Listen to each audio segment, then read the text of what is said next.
عرض سلام و احترام دارم خدمت همه عزیزان و دوستان تعزیه. امروز آمدیم خدمت آقای جعفری عزیز که همواره واقعا مشوق مذاکرین هستن. عزیزمون فرمودن که یه تیکه تعزیه بخونم براشون. منم به عشق همه آذری زبان و ترکی زبانه یه تیکه ترکی میخونم.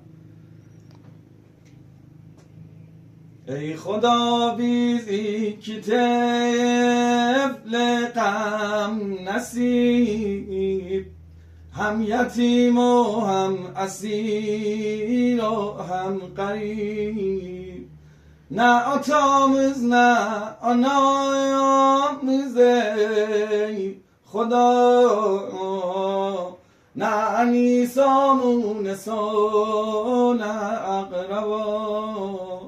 Öldürürler Kufa şehrinde bizi, kanimiz eyler Ferati kırmızı.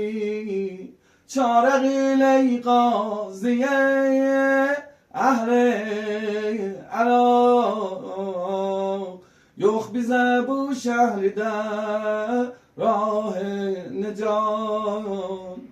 Gül temaşa ehl koyup rincemrine, bizleri göndermedine şehrine. Sağ ol, memnun ol, spas